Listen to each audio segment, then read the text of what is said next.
Good morning, everyone. Yes, we are in my room.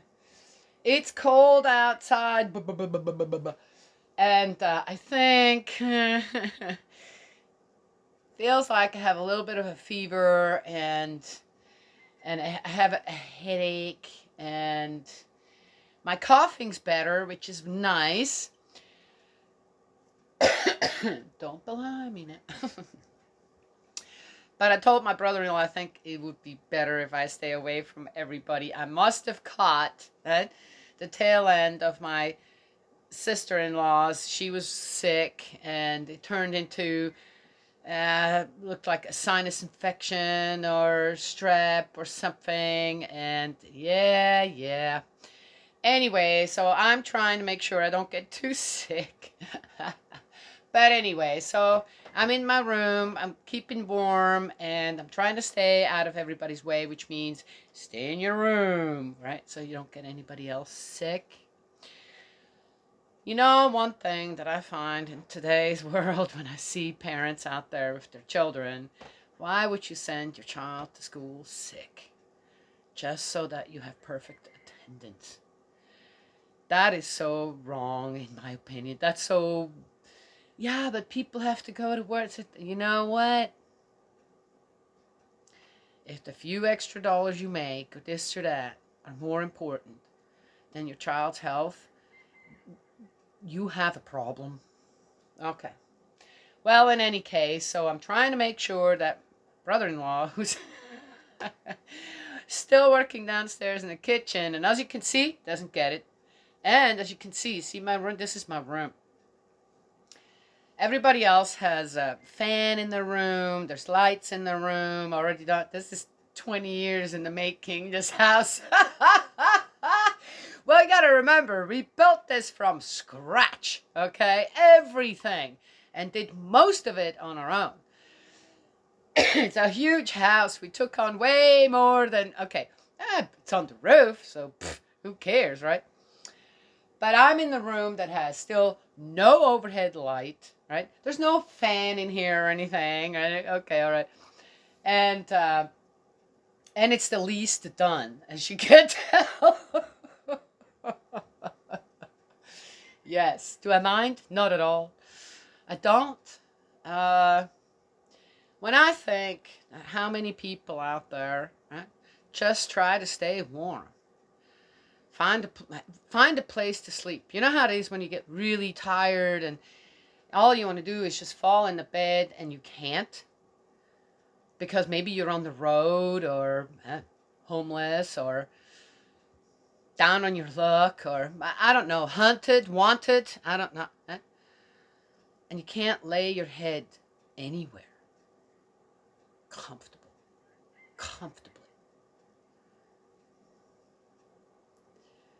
I think of that. I think of people out there who are truly hungry.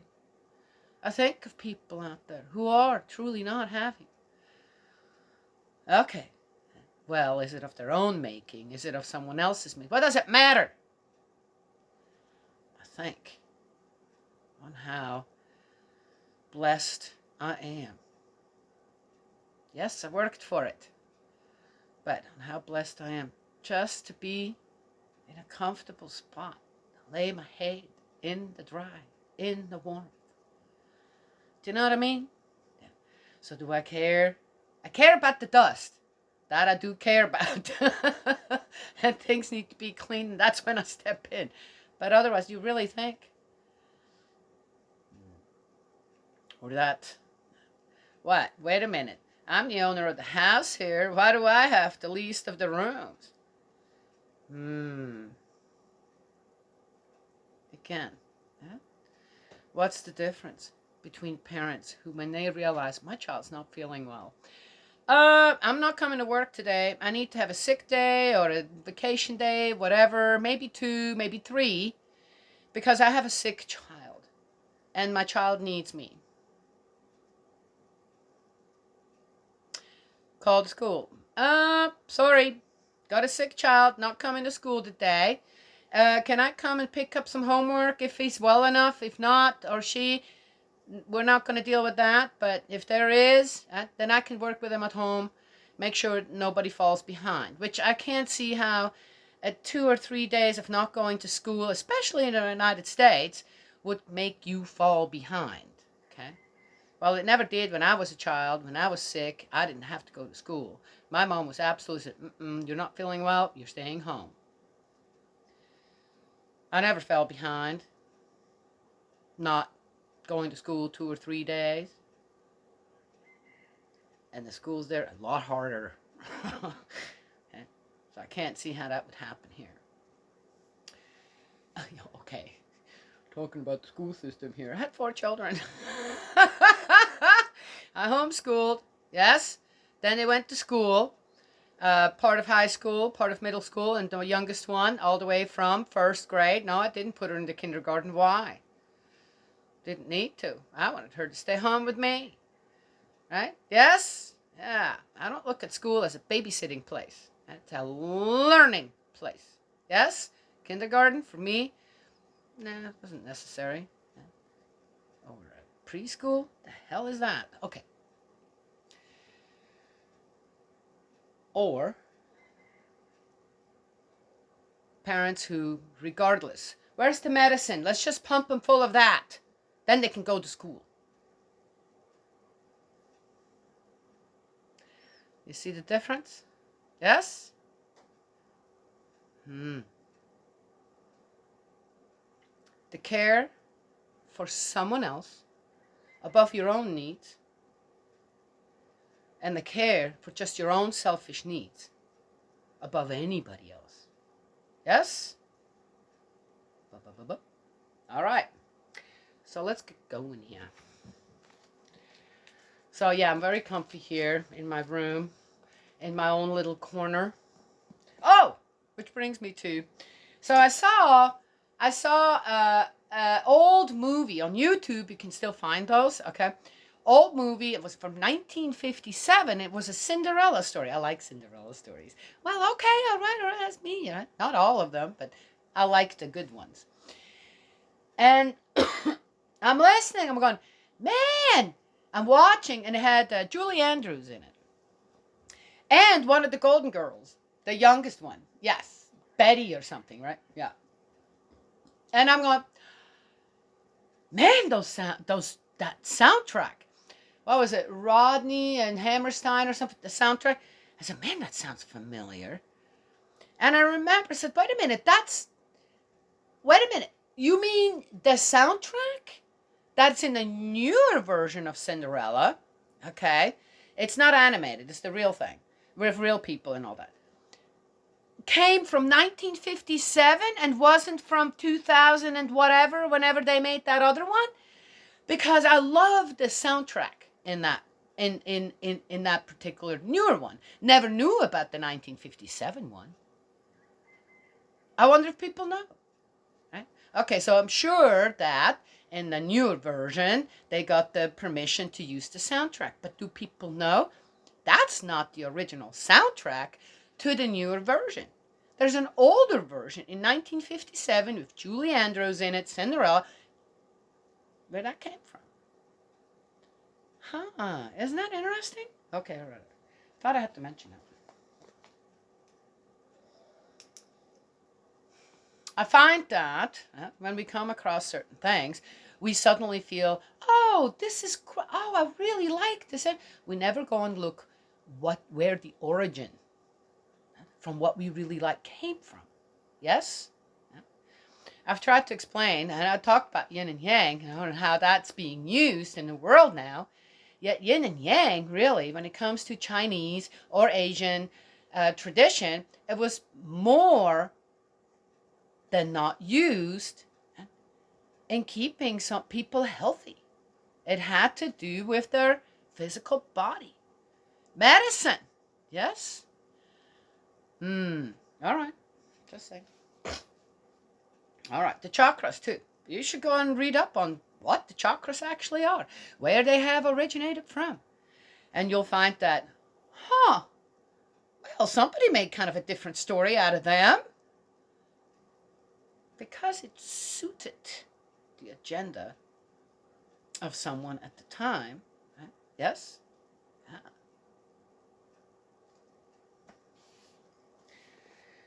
All right. And to pull people in. Right? Yes. Away from what? The origin of God into some spiritual whatever. Yes? All right. Okay. It's a good day today. I have to take good care of myself today. It is very, very, very seldom that I have a fever. It's a very low grade. That's not something my body doesn't do fevers for some reason, but I can tell I have a slight one today. I feel a little hot. Yes. So I've also my back, and it could be a combination of things. I don't know. So I'm just going to take it easy today. Yes. What does that mean, taking it easy? Okay. All right. So here we are in 2 Samuel 17.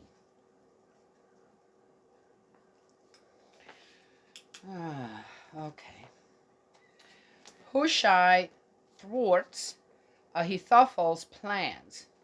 Oh, we got a spy going here.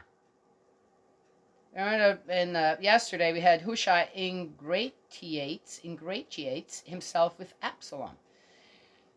Ahithophel said to Absalom, "Let me choose 12,000 men and set off this very night in pursuit of David. I shall fall on him while he is tired and dispirited. I shall strike terror into him, and all the people who are with him will run away. I shall kill only the king, and I shall then bring all the people back to you, like a bride returning to her husband. You seek the life of one individual only. The people as a whole will have peace." The suggestion seemed a good one to Absalom and all the elders of Israel.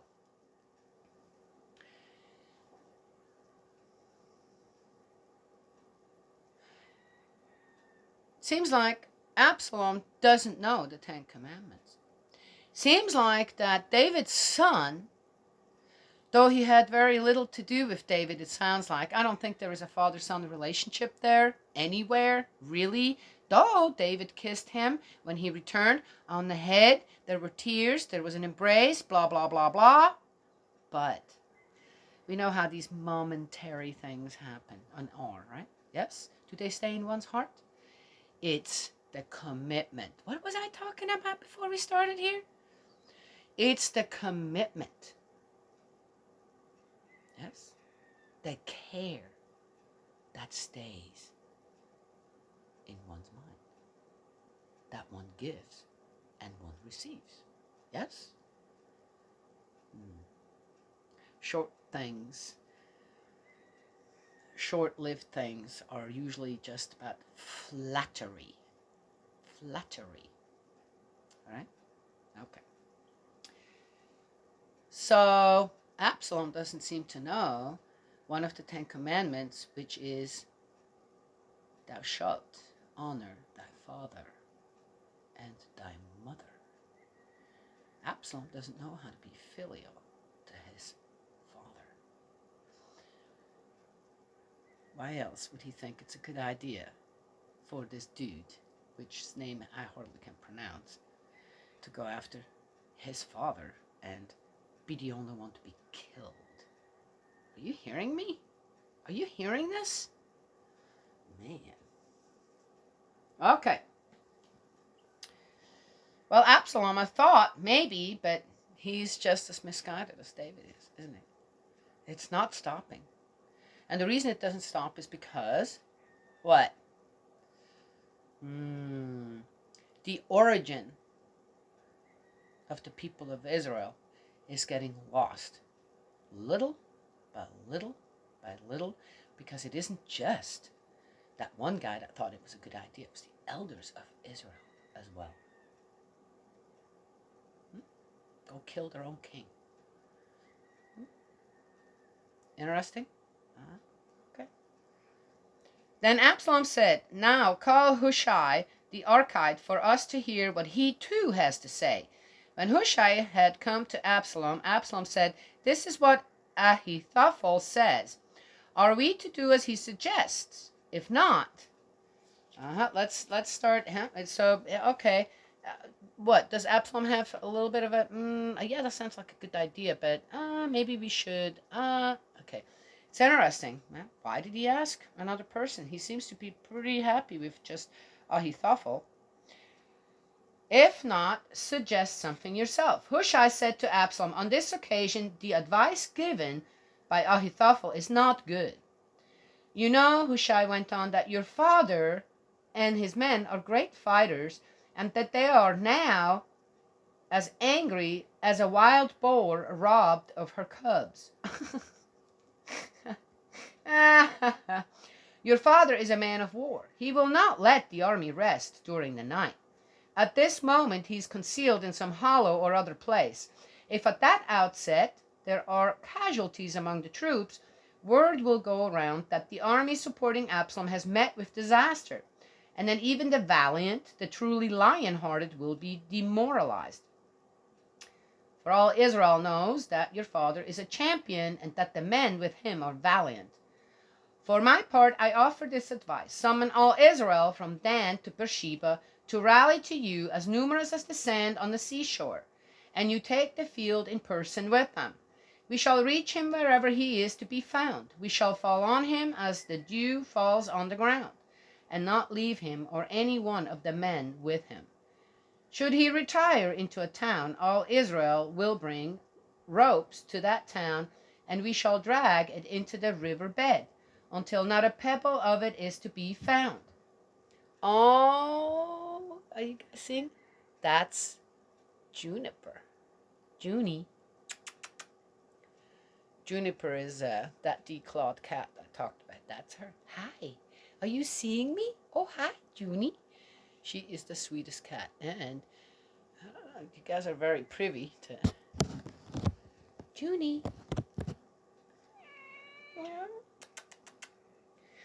To actually see her. She's very shy. Oh, look at you. What a treat for the people.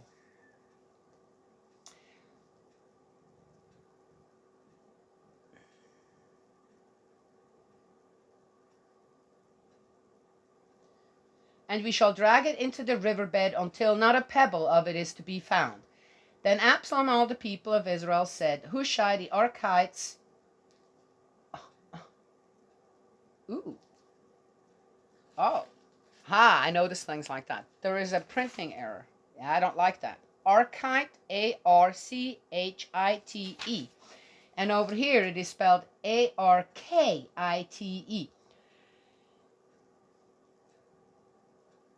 If one thing should be 100% proof read, it is this book, the Bible. In every language, in every form, whatever, blah, blah, blah. Yet I just found, oh, you just spelled this 2 different ways. Oh, it could be okay because both ways are all right. Don't confuse people like that. That's exactly where inconsistencies happen. That's why we have editors, proofreaders, blah, blah, blah, blah. Do your job. Make sure that the translations are proper. Yes? Okay. I had to mention that. Do I have to teach everybody? All right. Hushai the Archite's advice, and also then it would be said differently, is better than Ahithophel's, Yahweh having resolved to thwart Ahithophel's shrewd advice and so bring disaster on Absalom. Okay, what's the difference really between the two of them? Bring disaster on Absalom? Who? What? Okay, it's true. David has been a warrior all his life, or so it seems like, though he started out as a shepherd boy. But David ran. David didn't stay behind. So I don't say, well, if that were true and what you're saying, why did my father run away? He could have just taken a stance right here and say, I don't think you're coming into Jerusalem. If he was that strong, had that many men that are so valiant. You see the inconsistencies here? That's like, I'm going, what? oh, maybe David wanted to just make sure that the citizens weren't the cause. Really? He left all his concubines behind? Hello? Okay. I said,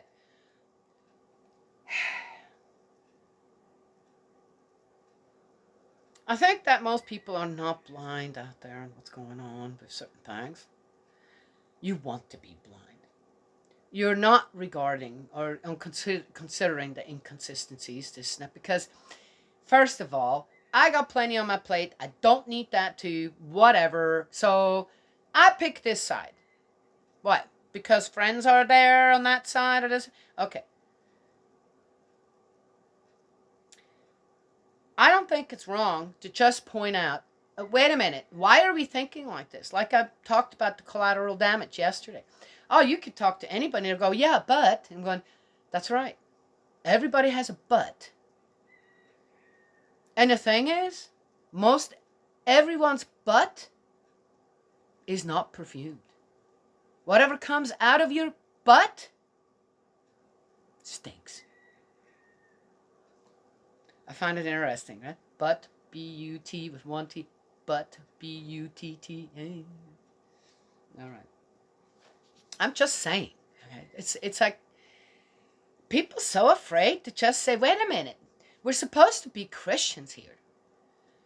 And what does that mean? We have the guidance from God. Why don't we just listen to the guidance from God? Yeah, that means you're not going out there to kill anybody.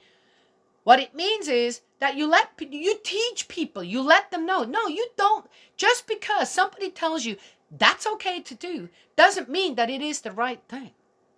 Even if it is accepted by 90% of the people, doesn't mean it's right. Sadly, the 10% that know that full well are being absorbed little by little by little. Look at what's going on in the Old Testament. That's how many thousands of years ago. No wonder Jesus had no chance at all to survive. I'm just saying. Huh? Yes? Well, anyway. So, let's continue on. Daniela, you get so involved. I know, right?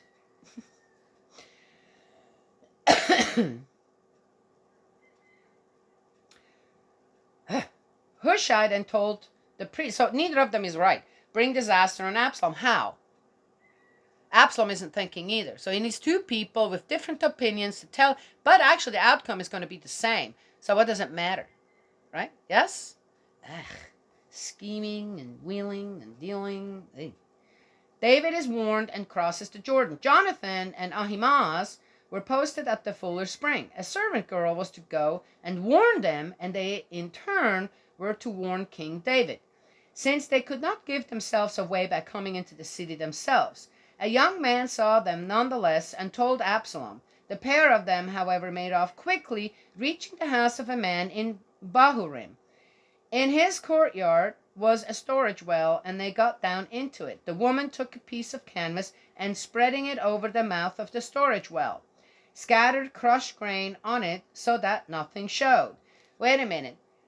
David and his whole whatever, okay, of all the people, all the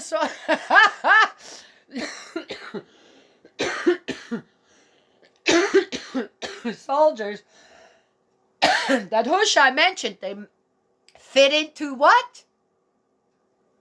A storage well? Okay, all right. Whatever. I mean, David's scared out of his wits. Yet here is Hushai saying, oh, he's a valiant warrior, and and he won all them wars, and he's got his warriors. And here, David's hiding in what? I'm just saying, do you see? So what's the story about? What did God tell Samuel? You want a king? People want to give it to them. I'll tell you one thing right now. They don't want my guidance. They don't want my guidance. They don't want to listen to me. Right? Why don't people want to listen to God's guidance? Why do people not want to adhere to the Ten Commandments? That's God's guidance.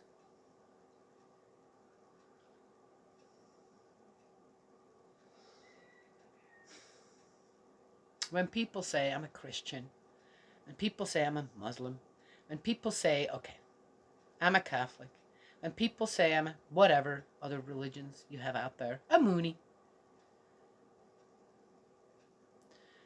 what are the inconsistencies in your belief?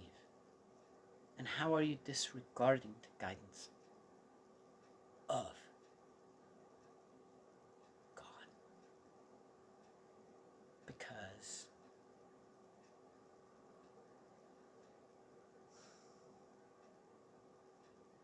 10 simple rules, so hard to follow? I don't know. I guess. Oh, also, did you realize the network, the spy network? Huh. People worried these days about cameras everywhere. This, now look at how this worked here. I mean, we're talking about this is miles and miles apart, and I don't know what, and yet, the source of information, the spies, the reconnoiterers, and all, is amazing. They have a great network going on there already. Nothing stays hidden. And there isn't a camera or a cell phone, a recording thing. What? Interesting. Well, anyway, I noticed things like this. Other people may not. When Absalom's servant reached the woman at the house, they said, "Where are Ahimaaz and Jonathan?" The woman said, "They have gone further on towards the water. They searched, but having found nothing, went back to Jerusalem." When they had gone, the man climbed out of the storage well and went to warn King David. Oh, it's just, okay, I got this wrong. So it was just a couple of the guys, just 2 men, not all. Okay, got that wrong. Got to clear that up, right? Not just pass over, okay? All right. It wasn't David and all his army who fit in a storage well. It was just the 2 guys that went to reconnoiter, met with the woman at the well, or the servant girl who told them and what's going on with Absalom and blah, blah, blah. Okay, all right? Okay, back on track. It's okay to misunderstand some things or not quite. Okay, what was that? Right? Yes? And I go, oh, wait. I said that wrong. One has to be able to admit that as well, right? Okay, I said that wrong. I had a good laugh over it, though. Imagining David and all his retinue down in the storage well. All right. When they had gone, the men climbed out of the storage well and went to warn King David. "Set out," they told David. "Cross the water quickly. For Ahithophel has given such and such advice against you." So David and all the troops with him sent off and crossed the Jordan. By dawn, no one was left. All had crossed the Jordan. When Ahithophel saw that his advice had not been followed, he saddled his donkey and set off and went home to his own town. Then, having set his house in order, he hanged himself. He was buried in his father's tomb. What? All right, so first of all, too, how come that the information that these guys got that brought it back to David didn't say, well, they only said Ahithophel said, but Absalom in the end followed whose advice? Which wasn't much different, really, when it came down to it. That's an odd one. Yes, there's all these names. There's all this stuff mentioned in great detail in some ways, right? Yes? Man, the 2 guys in the well? That's wow. That is amazing that made it into the story here and how that went and how, okay, David was warned, right? Well, one could just say David was warned. Okay, well, then one could, well, how was he warned? Well, most likely because there were spies. Okay, done. No, there's a big whole story that goes with it. But, and here is Ahithophel who, what? Why would you, okay, so your advice wasn't taken to do what? To just go and kill one person, which is the king, Absalom's father. And Hushai says, no, no, no, no, I don't know. It seemed like to him, to Hushai's, gather first your force, then go and attack, and kill them all. That's what it sounds like, right? Yes? Yeah. Yeah, there was only about 200 gallons in the spring. Oh. And apparently it lost its prime. I'm not sure if I was the last one to move water. So you couldn't move it? Anyway, I'm surprised that there's only 200 gallons in there with all the rain that we got. I mean, it was a light rain, more or less, this last one. Do we need to call for water? No, we got 400 gallons in there now. I'll wait till Paul gets here. Okay. If he comes tomorrow, we're not going to run out. We got about 400 or 500. Okay. All right. Thank you. Okay. This is. The dogs wound up taking a hike all the way up by the graveyard. Aww. And all the way around. Whew. Yep. So it sounds like. Okay, I don't know. That must have been something at that time. So Ahithophel, realizing that, well, I guess I'm not needed anymore. I'm assuming. Goes home, puts everything in order, and then kills himself? What's that all about? No idea. Again, why would he do that? What was the reason to do that? Oh, I don't know. Is there in Israel or among the people of Israel or in their culture, whatever, when you feel you're not needed anymore, or I'm not sure, you go and kill yourself? I have no idea. Is that a cultural thing? I have no idea. No idea. Absalom crosses the Jordan, David at Mahanaim. David had reached Mahanaim by the time that Absalom crossed the Jordan with all the men of Israel. So he went with Hushai's, whatever. Absalom had put Amasa in command of the army in place of Joab. Oh. Wait a minute. What happened to Joab? Did I miss something again? Joab is with David. But the army, whose army? Which army? This Amasa was the son of a man called Ithra, the Ishmaelite. Ishmael. Do you guys remember Ishmael? Who had married Abigail, daughter of Jesse and sister of Zeruiah, mother of Joab.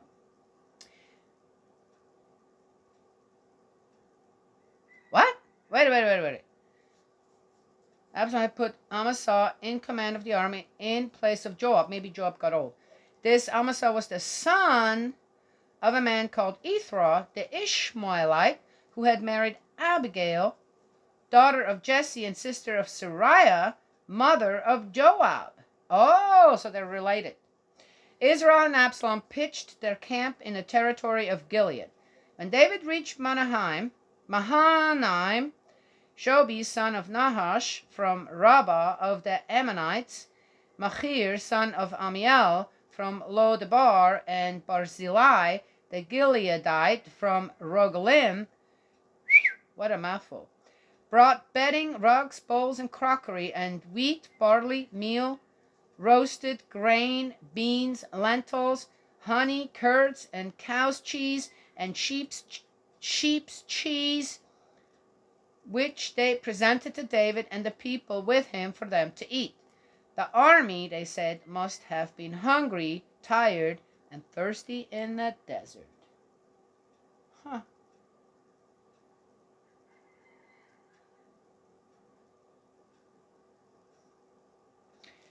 That's the end of...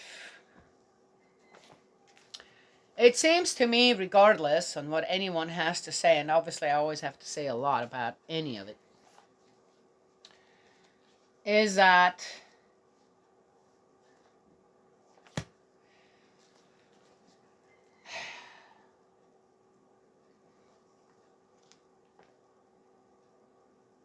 Where's the word of God here?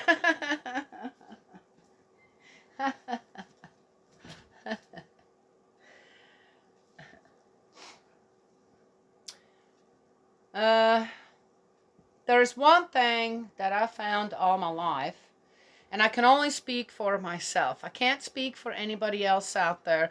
Some people rather are lied to than being told the truth, because the truth may be too hard to digest. Some want to just turn their heads, not know the truth, because it would interfere with their comforts, and then, okay. I know from my own experiences, right? Yes, how I resolved them, well, that was my way. I said, sometimes, right, what I say about reading the Old Testament, it's like you have to find your way through the maze to God's word, right? Yes? Past all the discrepancies and stuff. But I remember growing up, even as a child, when I realized that I was lied to because I was too young or this or that, I don't know. Right? Shielding someone from things is different than being lied to. Okay? As I grew older and realized that that's what people do. They do as I say, not as I do, is probably one of the most revealing sayings that we have on how we are responsible for the disillusions that often happens in people, and on how they lose faith, how they just say, well, why did you not tell me right from the beginning? Am I not worthy of the truth? Are people not worthy of the truth? Do people need to be lied to, being deceived, become part of conspiracy theories, have to agree to misinterpretations, or because people are too lazy to do their own studying, this, that, and certain things that then they want to talk about, and other, that they listen to others who may be right or may be wrong.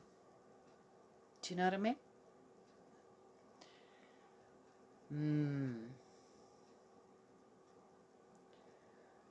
I think that to leave this world as a person growing older, right, we were all children, growing to adulthood, go on, have families, or well, be very productive otherwise out there, this, that, or destructive, all right.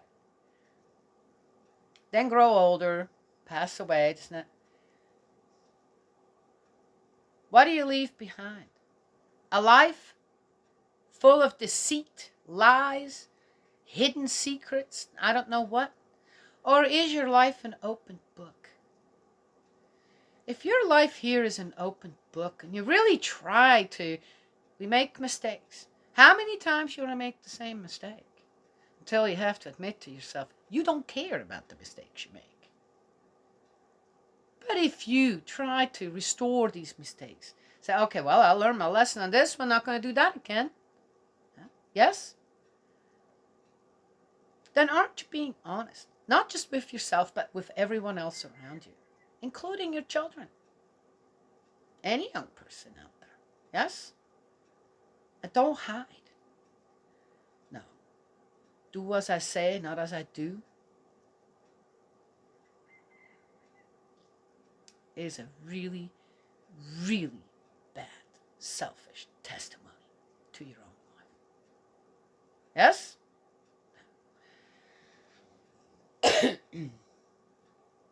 Anywho. So this is one thing, right? Yes? I'm coming across here in the Bible, in the Old Testament. The deceits, the lies, about whose words are these? It's not God's. They're not God's words. Most of them aren't. They're in there somewhere. As I said, trying to find them. Aren't people's lives just like that? The stories out there like that? You're in your belief, Are you completely happy in what you are believing? Or are you still searching for the true meaning of life, which is purpose of life is to bring God joy. If people need to have that spelled out on what that is, then read the 10 Commandments. Follow the 10 Commandments.